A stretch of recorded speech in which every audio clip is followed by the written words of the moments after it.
এই দুনিয়ার মায়া মমতার বন্ধন পাইয়া, দুনিয়ার টাকা পয়সা পাইয়া, দুনিয়ার বিবি বাচ্চা সন্তান পাইয়া, দুনিয়ার চাকচিক্যময় এমন ভাবে আকৃষ্ট করেছে, ওই 3.5 হাত কবরের কথা কিন্তু ভুলে গেছি, ওই হাসরের দিনের কথা ভুলে গেছি।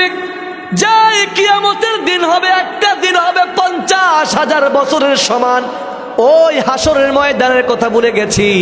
যেই দিন 1.25 হাত নিচে সূর্যটাকে নামানো হবে, ওই হাসরের দিনের কথা ভুলে গেছি। যেদিন মাথার উপর সূর্য নেমে আসবে, মাথার মগজগুলো টকবক করে ফুটতে শুরু করবে, সেদিনের কথা ভুলে গেছি। কবরের কথা ভুলে গেছি। যাই কবরের মধ্যে আপন বলতে কেউ থাকবে না, মা বাবা বলতে কেউ থাকবে না, আপন সঙ্গী সাথী বিবি বাচ্চা কেউ থাকবে না। কবর হবে একাকিত্বের ঘর, কবর হবে নির্জনতার ঘর, কবর হবে সাপ বিচ্ছুর ঘর, কবর হবে এমন একটা জায়গা যেই জায়গার আজ পর্যন্ত খবর দুনিয়ার মধ্য থেকে কোনো আবিষ্কার তথ্য প্রযুক্তির মাধ্যমে জানা যায় না। দেখা যায় দুনিয়ার এক জায়গা থেকে আরেক জায়গার খবর জানা যায়, কিন্তু তোমার আমার বাড়ির পিছনে 3.5 হাত মাটির নিচের মধ্যে যা হয়, কবরের মধ্যে যা হয়, দাফন করা হয়।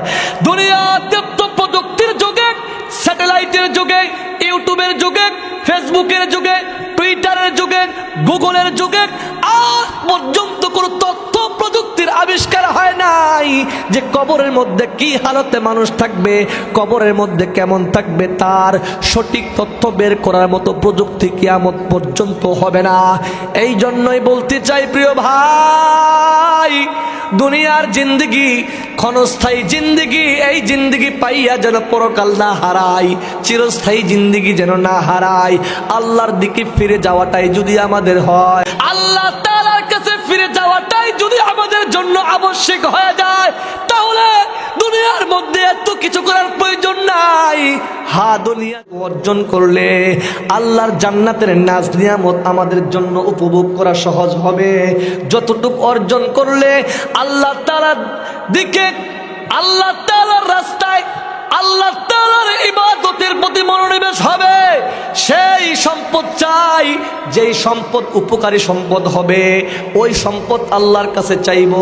যেই সম্পদ কল্যাণকর সম্পদ হবে, যেই সম্পদের মধ্যে আল্লাহ তাআলার নাজ নিয়ামত রয়েছে, যেই সম্পদের মধ্যে আল্লাহ তাআলা সন্তুষ্ট রয়েছে, এমন সম্পদ আল্লাহর কাছে চাব। আর এমন সম্পদ চাই না হারাম পন্থা অবলম্বন করে সম্পদের পাহাড়, এই সম্পদ চাই না ভাই বোনের হক নষ্ট করে সম্পদ জোগাড় করছো, এই সম্পদ চাই না মিথ্যা কথা বলে মানুষের জমি দখল করে আত্মসাৎ করে পাহাড় বুনছো, সম্পদের এই সম্পদ চাই না। যেই সম্পদ আমাকে জাহান্নামে নিয়ে যাবে, এমন সম্পদ চাই যেই সম্পদ আল্লাহর জান্নাতের দিকে মুখাপেক্ষী করবে, যেই সম্পদ আমাদেরকে জান্নাত পর্যন্ত নিয়ে যাবে। ও প্রিয় ভাইরা, ও মুসলমান ভাইরা, একটু চিন্তা করে দেখো, আল্লাহর এক বান্দা মুসা আলাইহিস সালামের কাছে গেলেন। কার কাছে? মুসা নবীর কাছে গেলেন। আর মুসা নবী কিন্তু অনেক বড় একজন নবী ছিলেন। মুসা নবী অনেক বড় এক নবী, কথা বলেন ঠিক না? মুসা নবী আল্লাহর সাথে কথা বলতেন। কার সাথে? মুসা পয়গম্বরের কাছে যাওয়া হলো। যাওয়ার পরে ডাক দিয়ে বলতেছে, নবী গো, ও নবীজি, শুনেছি আপনি আল্লাহর সাথে কথা বলেন। কার সাথে কথা বলেন?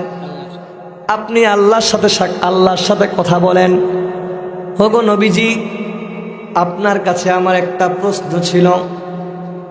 আল্লাহর কাছে একটা প্রশ্ন নিয়ে যাবেন। যখন আল্লাহর সাথে কথা বলবেন, আল্লাহকে বলবেন, আল্লাহ, আপনার এক বান্দার দেখা হয়েছিল, আপনার কাছে প্রশ্ন করেছে, উত্তর দেওয়ার জন্য যুবকটা নবীকে ডাক দিয়ে বলে, ওগো নবীজি,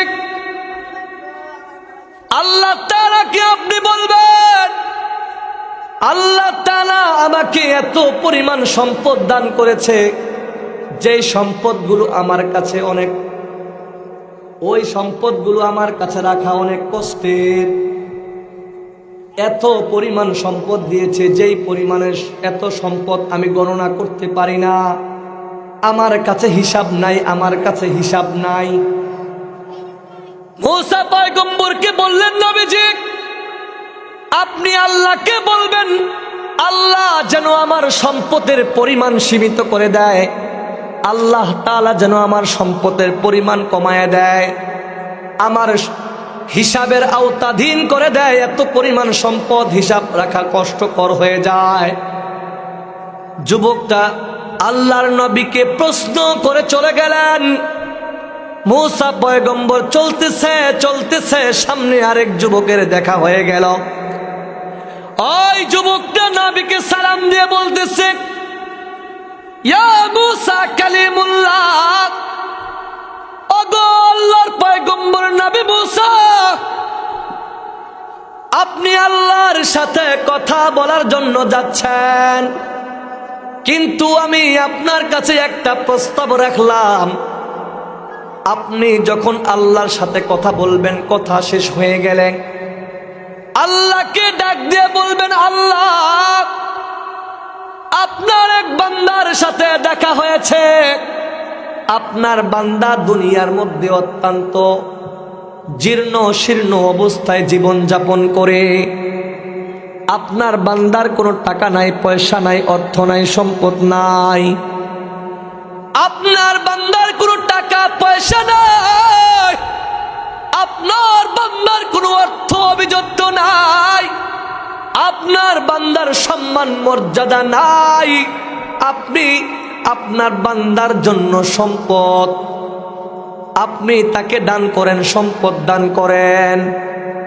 যুবকটা এভাবে আল্লাহর নবীর কাছে প্রস্তাব রেখে চলে গেলেন। চলে যাওয়ার পরে মূসা আলাইহিস সালাম আল্লাহ তাআলার কাছে গেলেন।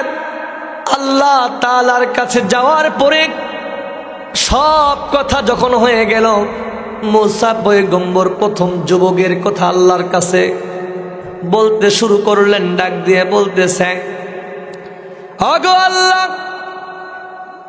আমি যখন আপনার সাথে কথা বলার জন্য আসতেছিলাম, এমন সময় এক যুবক আমাকে ডাক দিয়ে সালাম দিয়ে বলতেছে, আপনি তাকে অঢেল সম্পদ দান করেছেন, অনেক সম্মান ইজ্জত মর্যাদা বুলন্দ করেছেন, কোন দিক থেকে কমতি দেন নাই গুণ। আল্লাহ আপনার বান্দা আপনার কাছে সম্পদ ততটুকু চেয়েছে যতটুকু সম্পদ হইলে তার গণনার ভিতরে থাকবে, তার আওতাধীন থাকবে, হিসাবের ভিতরে থাকবে, এমন সম্পদ চাইছে। সম্পদের পরিমাণ কমায় দেওয়ার জন্য বলছে। আল্লাহ তাআলা মূসাকে ডাক দিয়া কয়, নবীজি ওগো নবী আমার, যখন যুবকের দেখা হয়ে যাবে, তুমি যুবককে বলবা সে যেন আমার শুকর আদায় করা বন্ধ করে দেয়। কি বন্ধ করে দেয়? শুকরিয়া আদায় করা। কোথায় বলেন কি বন্ধ করে দেয়? শুকরিয়া আদায় করা। এই কথা বলার পরে মূসা নবী বলতেছে, ওগো আল্লাহ, যদি আপনার বান্দা আপনার শুকর বন্ধ করে দেয়, তাহলে আপনার বান্দার জন্য কি ফায়দা? আল্লাহ তাআলা ডাক দিয়া বলতেছে, নবী রে, আমি তো বলেছি যেই বান্দা আমার শুকর আদায় করবে তার নিয়ামত শুধু বাড়বে আর বাড়বে। আল্লাহু আকবার। আর যে ব্যক্তি আমার শুকর আদায় বন্ধ করে দিবে তার নিয়ামত আস্তে আস্তে কি হয়? বরকত থাকে না, আস্তে আস্তে কমে যাবে, আস্তে আস্তে কমে যাবে। মূসা আলাইহিস সালাম বললেন, ঠিক আছে, আমি যুবককে বলবো সে যেন আজকে থেকে আপনার শুকর আদায় বন্ধ করে দেয়। কিন্তু রাস্তার মধ্যে আরেকজন যুবকের দেখা। সেই যুবকটা বড় এক প্রশ্ন করেছে। বলে, বন্ধু বলো কি প্রশ্ন করেছে? আল্লাহ আপনি নাকি তাকে কোনো সম্পদ দেন নাই, টাকা দেন নাই, পয়সা দেন নাই, সম্মান ইজ্জত কোনো কিছুই দেন নাই। যুবকটা বলতেছে তার গায়ের মধ্যে একটা জামা আছে, দ্বিতীয় কোনো জামা নাই, থাকার মতো কোনো ঘর বাড়ি নাই, রাস্তায় ঘুমায়, গাছের নিচে ঘুমায়, বিবি বাচ্চা সন্তান ক্ষুধায় কাতরাচ্ছে, খাবার নাই, বিবি ধৈর্য ধারণ করতে পারে না, সন্তানরা ধৈর্য ধারণ করতে পারে না, না করে চিল্লা আল্লাহ কান্না শুরু করে দিছে। ওগো আল্লাহ, আপনার বান্দা বলেছে আপনি তার যেন সম্পদ বাড়ায়া দেন, তার রিজিকের ব্যবস্থা করে দেন, তার টাকা পয়সা সম্মান ইজ্জত মান ইজ্জতের ব্যবস্থা করে দেন। আল্লাহ তাআলা ডাক দিয়া কইতেছে, ওরে নবী মুসা, তুমি আমার বান্দাকে জানিয়ে দিবা আমার বান্দার এই প্রস্তাবকে আমি আল্লাহ তাআলা গ্রহণ করে নিলাম। আল্লাহু আকবার। আমি আমার বান্দার সম্পদ বাড়ায়া দিব, আমি আমার বান্দার টাকা পয়সা বৃদ্ধি করে দিব, আমি আমার বান্দার রিজিক বাড়ায়া দিব, আমি আমার বান্দার থাকার জায়গার ব্যবস্থা করে দিব। বলতেছে আল্লাহ কিভাবে? বলে আমার বান্দাকে বলবা সে যেন সব সময় উঠতে বসতে যে হালতে আছে, যেভাবে আছে, ওই বান্দা যেন আমাকে আল্লাহ বলে ডাক দেয়। আল্লাহু আকবার। ওই বান্দা যেন যেভাবে আছে আবার শুকরিয়া আদায় করে আলহামদুলিল্লাহ, আল্লাহু আকবার, লা ইলাহা ইল্লাল্লাহ। আল্লাহ যা করে ভালোর জন্যই করে, আমার আল্লাহ যা দিয়েছে আমার কল্যাণকর জিনিসটাই দান করেছে, এমন শুকরিয়া যদি আমার বান্দা আদায় করে, বলবা আমি আমার বান্দার নিয়ামতগুলোকে, আমার বান্দার টাকার প্রয়োজন মিটাইয়া দিব, আমার বান্দার রিজিকের প্রয়োজন আমি আল্লাহর রিজিকের ব্যবস্থা করে দিব, আমার বান্দার যা জরুরত আছে সমস্ত জরুরত গুলো মিটাইয়া দিব। চিল্লায়া কোন আল্লাহু আকবার। আল্লাহ তাআলা যখন এভাবে মীমাংসা করে দিলেন, প্রশ্নের অ্যানসার দিয়ে দিলেন, ওই মুসা নবী আল্লাহর সাথে কথা বলা শেষ, বাড়ির দিকে রওনা করলেন, রাস্তার দিকে রওনা করলেন। বাড়িতে আসার পথে ওই দুই যুবক অপেক্ষা করতেছে।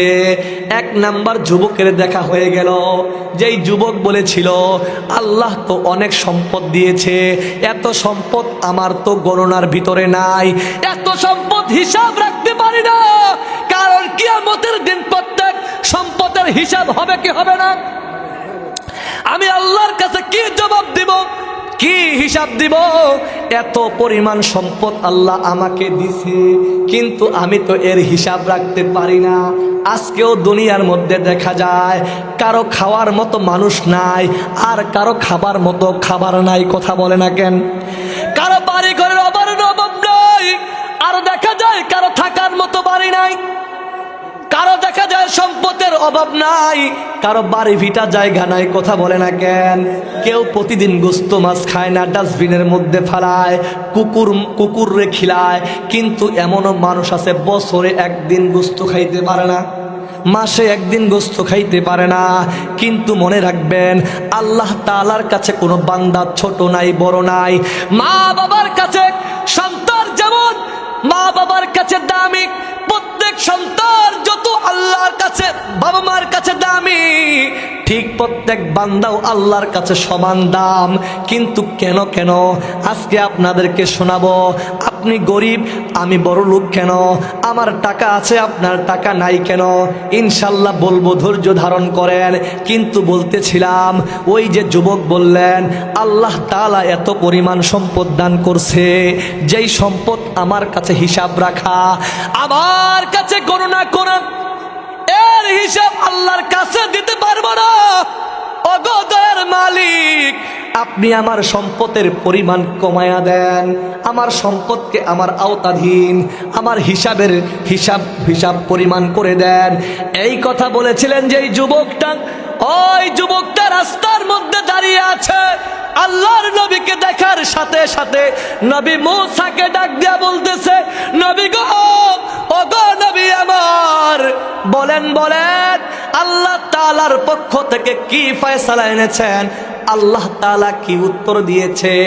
বলে, যুবক রে, টেনশনের কোনো কারণ নাই, ঘাবড়ানোর কোনো কারণ নাই, ডিপ্রেশনের কোনো কারণ নাই। আল্লাহ তাআলা বলেছে তোমার সম্পদকে আল্লাহ তাআলা কমিয়ে দিবেন। সঙ্গে সঙ্গে যুবক বলছে আলহামদুলিল্লাহ। কি বলছে? আমাদের সমাজে এমন আছে না, থাক বা না থাকুক, ভাই কেমন আছেন? অসুস্থ আছে বলে আলহামদুলিল্লাহ, আল্লাহ আমারে ভালো রাখছেন। আছে কিনা বলেন? ওই যুবকটা মূসা নবীর কথা শোনার সাথে সাথে যুবক ডাক দিয়ে বলতেছে আলহামদুলিল্লাহ। আলহামদুলিল্লাহ বলার সাথে সাথে আল্লাহ তাআলা খুশি হয়ে গেছে। আর আল্লাহই তো বলেছেন যে ব্যক্তি আমার শুকর আদায় করবে, লা ইন শাকারতুম লা আযীদান্নাকুম ওয়া লা ইন কাফারতুম ইন্না আযাবি লাশাদীদ।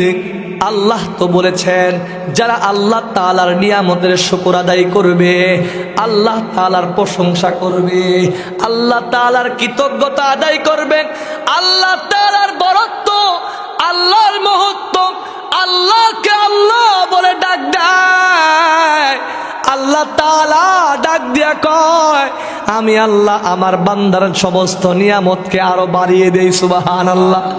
এই কথা বলার সাথে সাথে যুবক মূসা পয়গম্বরকে বলতেছে, ওগো নবী আমার, বলেন আল্লাহ তাআলা কি ফয়সালা দিয়েছেন, আল্লাহ তাআলা কি জবাব দিয়েছেন, কি উত্তর দিয়েছেন?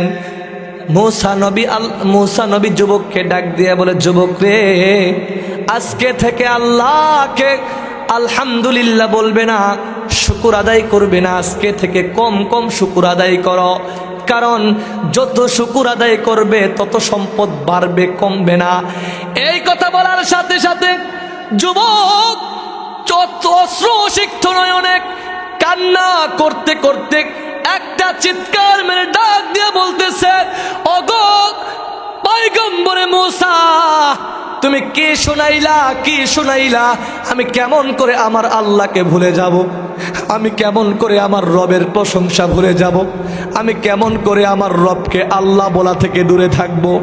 যেই সময় আমার টাকা ছিল না, যেই সময় আমার কোনো পয়সা ছিল না, যে সময় সম্পদ ছিল না, যেই সময় বিবি বাচ্চা ছিল না, যেই সময় সমাজের মধ্যে সম্মান ইজ্জত ছিল না, একবারে নিঃস্ব ছিলাম, একবারে শূন্য অবস্থায় ছিলাম, পথের ভিখারি ছিলাম, রাস্তার ফকির ছিলাম, সেই সময় তো আমার আল্লাহকে আমি ভুলি নাই।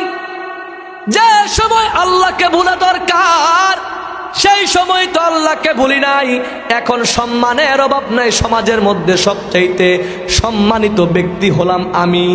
যেই সময় টাকা ছিল না ওই সময় তো আল্লাহকে ভুলি নাই, এখন তো সমাজের মধ্যে সবচাইতে ধনী ব্যক্তি আমি। আল্লাহু আকবার। যেই সময় খাবার ছিল না, যে সময় সম্মান ইজ্জত মান সম্মান ছিল না, যেই সময় ভুখা পথিক পথচারী ছিলাম, ফকির মিসকিন ছিলাম, যে সময় বড় অভাবের হালতে দিন কাটাইতাম, সেই সময় তো আল্লাহকে আল্লাহ বলে ডেকে আসতেছি। কোনোদিন আজ পর্যন্ত আল্লাহর নামাজ ছাড়ি নাই, কোনোদিন আজ পর্যন্ত আল্লাহর শুকর আদায় বন্ধ করি নাই। আজ কেমন করে আমার আল্লাহর প্রশংসা ভুলে যাব? ওগো নবীজি, আমার পক্ষে কখনো সম্ভব নয়। আমি আল্লাহকে ভুলতে পারবো না, আমি আল্লাহর শুকর আদায় করতে পারবো না। এই জন্যই তো বলি, আল্লাহকে যে ডাকে আল্লাহর মজা সেই জানে। কথা বলেন ঠিক কিনা? যে নামাজ পড়ে সে নামাজের মজা বুঝে। কথা বলে না কেন?